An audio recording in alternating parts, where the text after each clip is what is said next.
आप सभी का स्वागत है चैनल निधि सफारी पर। पिछली वीडियो में हम लोगों ने शब्द रूप से संबंधित किस प्रकार के प्रश्न पूछे जाते हैं परीक्षाओं में यह देखा था। आज हम लोग शब्द रूप की अध्ययन सामग्री पढ़ने जा रहे हैं, मतलब डिटेल में पढ़ने जा रहे हैं। पहले हमने समझा किस तरीके के प्रश्न पूछे जाते हैं, अब हम उसे अच्छे से पढ़ेंगे, फिर उसके अभ्यास प्रश्न करेंगे। तो चलिए पढ़ते हैं। ध्वनियों के मिलन से बनने वाले सार्थक वर्ण समुदाय शब्द कहलाते हैं।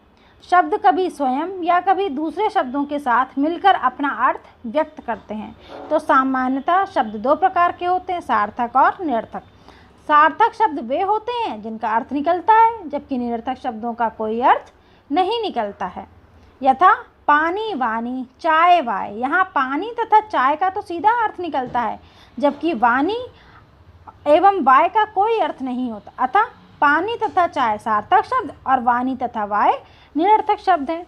अब बात करते हैं उत्पत्ति के अनुसार शब्द के रूप। उत्पत्ति की दृष्टि से शब्दों के चार रूप हैं। पहला तत्सम, दूसरा तद्भव, तीसरा देशज, चौथा विदेशी। अब तत्सम क्या होते हैं? हिंदी में प्रयुक्त होने वाले संस्कृत भाषा के मूल शब्द तत्सम कहलाते हैं। तत्सम का अर्थ होता है उसके समान, अर्थात ज्यों का त्यों। तत् इसका अर्थ हो गया उसके, अर्थात संस्कृत के। फिर सम का मतलब हुआ समान, यथा आम्र का आम, घोटक का घोड़ा इत्यादि। आगे बढ़ते हैं। देखिए तद्भव, संस्कृत और प्राकृत से विकृत होकर हिंदी में आए शब्दों को तद्भव कहा जाता है। तत् प्लस भव का अर्थ होता है उससे, अर्थात संस्कृत से उत्पन्न। ये शब्द संस्कृत से सीधे परिवर्तित होकर या पाली, प्राकृत और अपभ्रंश से होते हुए हिंदी में आए हैं। इस प्रकार तद्भव शब्द दो प्रकार के होते हैं, संस्कृत से आने वाले और संस्कृत से पाली, प्राकृत, अपभ्रंश होते हुए हिंदी में आने वाले, यथा अग्नि का आग और पुष्प का फूल इत्यादि। अब बात करते हैं देशज शब्दों की। तो ऐसे शब्द जिनके बारे में यह ज्ञान नहीं होता है कि वे किस भाषा से लिए गए हैं, उन्हें देशज कहते हैं। ऐसे शब्दों को हम सामान्य तौर पर बोलचाल की भाषा में प्रयोग करते हैं, यथा लोटा, डिब्बा इत्यादि। फिर आते हैं आपके विदेशी शब्द। ऐसे शब्द जो विदेशी भाषाओं से ज्यों के त्यों या परिवर्तित रूप में हिंदी में लाए जाते हैं, विदेशी शब्द कहलाते हैं। हिंदी में मुख्य रूप से फारसी, अरबी, तुर्की, अंग्रेजी आदि भाषाओं से शब्द आए हैं। इनमें फारसी भाषा के शब्दों की संख्या सर्वाधिक है, यथा आराम, कबूतर इत्यादि। तो ये हमने पढ़ा कि शब्द किस प्रकार के होते हैं। ठीक है, अब हम लोग करते हैं कुछ अभ्यास प्रश्न। हमारा पहला प्रश्न है, निम्न में से कौन सा तद्भव है? मानुष, ज्वलन, यथा, यत्र, यदा, यत्र। तो यहाँ पे आपका ऑप्शन हो जाएगा ए, मानुष। क्यों हो जाएगा?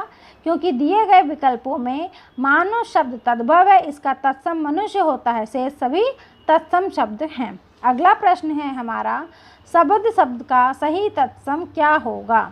देखिए option A, option B, option C, option D, सब जगह शब्द के लिए ही लिखा है। तो सबसे जो शुद्ध है वो आपका बी पार्ट है, शब्द। ठीक है, यही इसका तत्सम रूप होगा। तो ऑप्शन बी आपका उत्तर हो जाएगा, बाकी सारे विकल्प गलत हैं। अगला प्रश्न है, अपाहज शब्द का तत्सम क्या होगा? तो आपके सामने देखिए चार विकल्प हैं। पहला अपाहिज, दूसरा अपादहस्त, तीसरा उत्पद्यते, चौथा अनुत्। तो यहाँ पे आपका उत्तर है ऑप्शन बी, अपादहस्त। अपादहस्त अपाहज शब्द का तत्सम है, उत्पद्यते उपजना का तथा अनुत अनूठा का तत्सम है। अगला प्रश्न है, इतवार का तत्सम है। इतवार का देखिए एतवार, आदित्यवार, रविवार, आदिवार। तो हम सभी जानते हैं कि इसका उत्तर हो जाएगा बी पार्ट, आदित्यवार। आदित्यवार इतवार का सही तत्सम है, शेष विकल्प गलत हैं। आगे बढ़ते हैं। किसान का तत्सम क्या है? खेतीहर, कृषक, हलधर, कृषक। तो आपका उत्तर हो जाएगा बी, कृषक। किसान का तत्सम रूप है, शेष सभी किसान के तत्सम नहीं है। मोर का तत्सम है, पहला मयूर, दूसरा नीलकंठ, तीसरा केकी, चौथा शिखंडी। तो उत्तर है ए, मयूर। मयूर मोर का तत्सम रूप है, शेष मोर के पर्यायवाची हैं। तो आपको ये अंतर समझना होगा, तत्सम अलग चीज़ है और पर्यायवाची अलग। वर्षा का तत्सम रूप निम्न में से क्या है? तो आपको दिख रहा है पहला विकल्प वर्षा, यही आपके वर्षा का तत्सम रूप है, बाकी कोई भी नहीं है। बाकी सब पर्यायवाची हैं। बारिश, वर्षा, बरसात, ये सब पर्यायवाची हैं।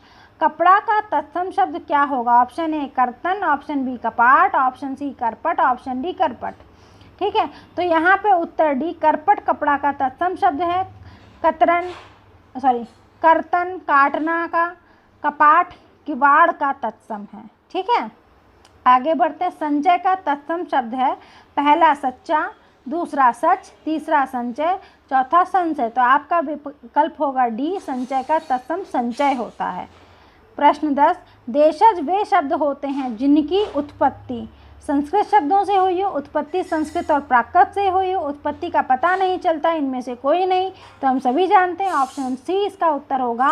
देशज वे शब्द होते हैं जिनकी व्युत्पत्ति का पता नहीं चलता। ठीक है, तो इस प्रकार से हम लोगों ने यहाँ पे प्रश्न किए हैं।